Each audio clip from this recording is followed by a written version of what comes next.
ছাত্ররা যে আন্দোলন করেছিলেন দেশ সুন্দর থাকবে, এখন দেশ কোথায়?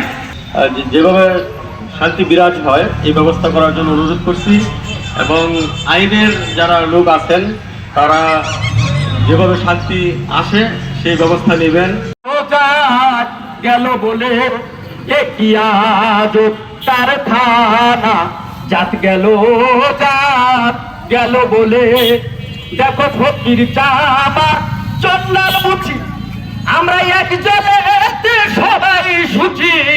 ফকির চাপার চন্দাল মুছি, এক জলেতে সবাই সুচি, দেখে শুনে হয় না রুচি, জমে তো কাউকে ছাড়বে না।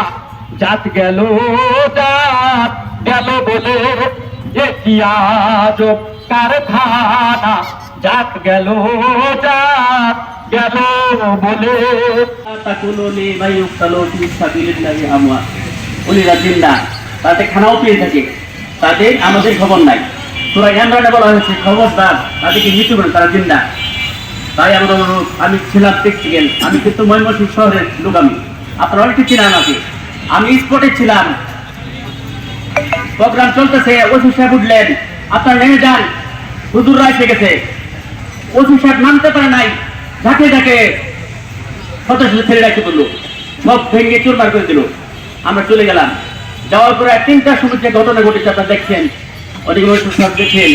আমার দুঃখের বিষয় যে যেখান থেকে আক্রমণ করেছে যে লোকগুলায়, সেখানে তো সেই লোকটা তো আমাদের যে মসজিদের বড় হুজুর ছিলেন ফজলুর রহমান সাহেব, আমরা বসেছি, তার সঙ্গে কথা বলেছি, তাহলে এই 150 বছর বেঁচে গেছে ফজলুর রহমান সাহেব, সে তো কাজটা করে নাই প্র্যাকটিক্যালি।